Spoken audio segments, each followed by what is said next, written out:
I'm Logan Crawford, and right now on Spotlight, we're speaking with Dr. Roberto Mixco. He has written a very important book. It is called One-Handed Non-Traditional Expression for Patients Who Had a Stroke.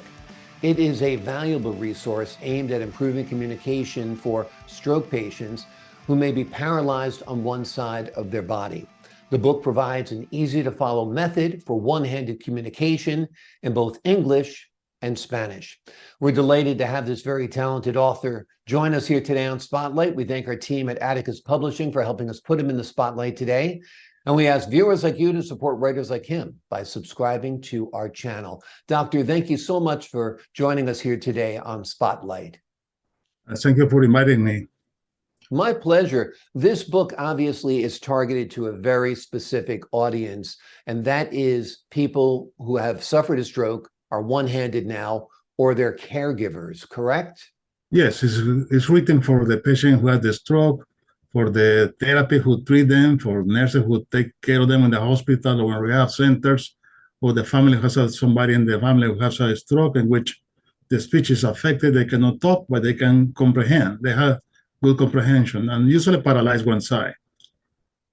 Now, is this basically sign language, but with one hand? That's what it is. Yeah. Only 100 signs, more or less.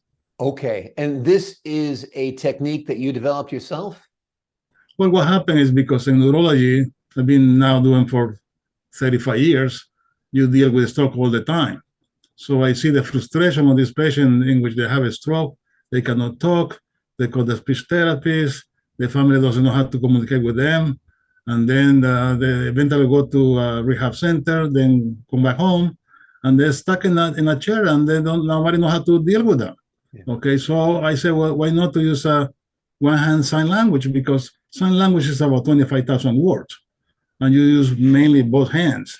So they have paralyzed one side, so they only have one hand. So why not use one hand? So we use that all the time, you know. And you see in baseball, the catcher do all the signs and so on. So I just organize 100 simple signs so people can communicate. Now, is this a book that some of your patients have used and been able to employ these techniques of communicating with just one hand? Yes, that's correct. I have a patient who actually has no stroke, but a head trauma, and she was not able to talk. But the mother decided to learn the real sign language. Took 3 years to learn sign language, the real one, but nobody in the family will do that. With this book, everybody can do in the family. Yeah, especially since it's simple. It's Yeah. only 100 different motions that you have to make, right? That's correct. So give us an example. How do you say I'm hungry? Well, you know, the book has different parts, but you can make a note like this, and you say basically you want to eat. Right. You're hungry. But there's some sign like, for example, that we use every day. For example, came over here, or goodbye, or good and bad. So we are happy and so on. So people feel comfortable. The book is very simple. And I invite the patients or the family members to make their own invention, their own sign, because the book is made to have like a manual, like a handbook, so you can use it to start progressing in your communication, and you can change it. See one sign you don't like it, you scratch it, and you make your own one. Yeah. So it's very simple. You can make cards with a different part of the book, so it can be very, very, very useful for the patients. Absolutely. And I guess one of the hardest things about being paralyzed with a stroke is being cut off from your family, your loved ones, and inability to communicate. This kind of brings people back to life. Yeah, because what I see is eventually the patient give up. They say, there's no way I can, because they're thinking, I cannot communicate. And then eventually the family gave up. And then both of them gave up, and then the patient, that's it. So they're frustrated, they're angry, they are depressed, and that's your life. Sitting in a sofa, just waiting, you know, to die one day, basically. It's terrible.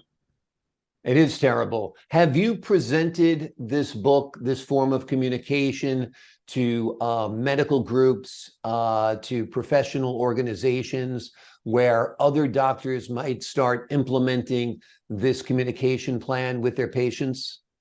See, I went to the hospital in which I work, so I present this. I present this to the stroke group here in Brevard. So I talked with the physical therapist, the speech therapist. So I did that. That was a long time ago, but Yeah. I did that. Yeah, but it's important that the word gets out there That's the that there difficult is part, you know. help. Yeah, That's the difficult part because a lot of people don't know that something like that is available. About 100,000 people have a stroke every year in the United States, yeah, and about 50,000 have this problem. So you put less than a year, 500,000 people have this problem right now, sitting at home or in a rehab or in a nursing home with this problem, frustrated and depressed. yeah, absolutely. Do you think issues of stroke in adults is getting more common? Perhaps the aging population might be part of it. It seems like you hear about stroke, and I guess there's stroke awareness more than ever Yeah, nowadays. that's right. There's more awareness, but there's better treatment also.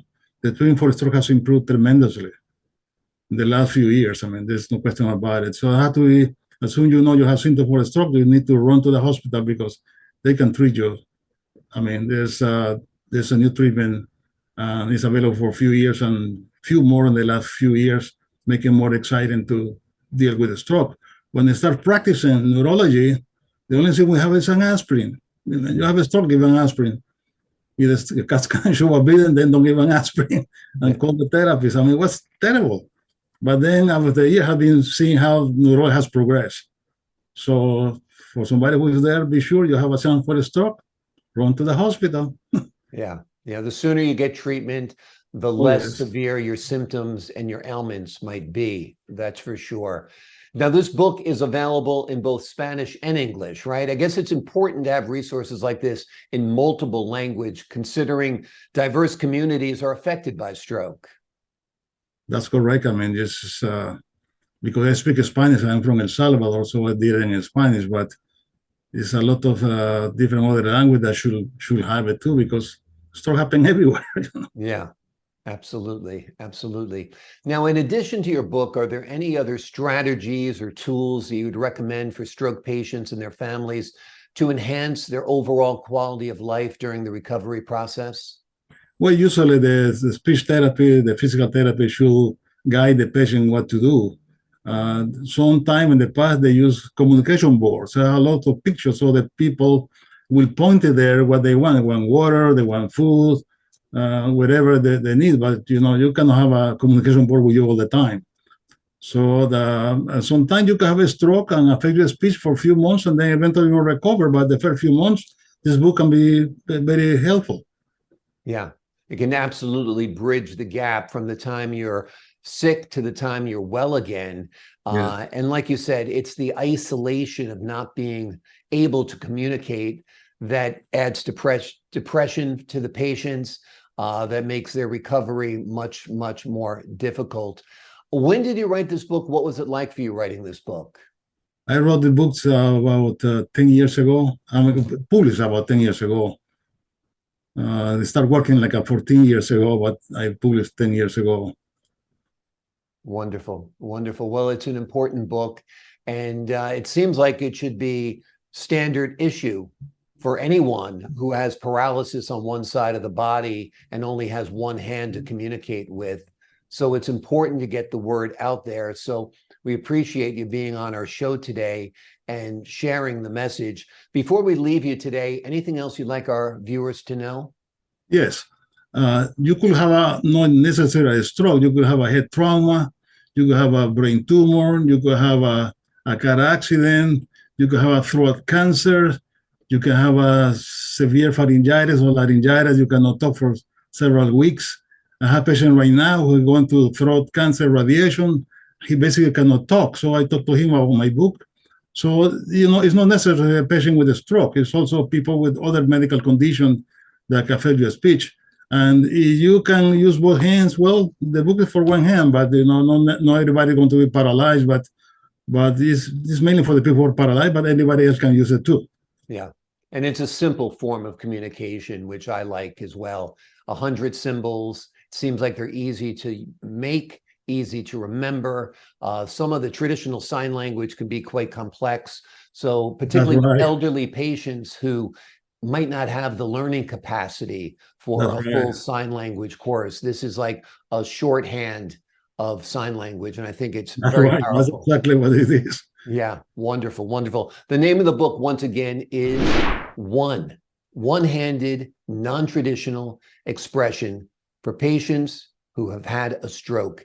And as the doctor mentioned, it's not just for stroke victims, it's for anyone who has communication issues and is limited to mobility in just one hand. Doctor, thank you so much for joining us here You're today welcome. on Spotlight. Thank you. Have a good night. Pleasure is all mine. And to the folks at home, I'm Logan Crawford, thanking you for your time this time. Until next time on Spotlight.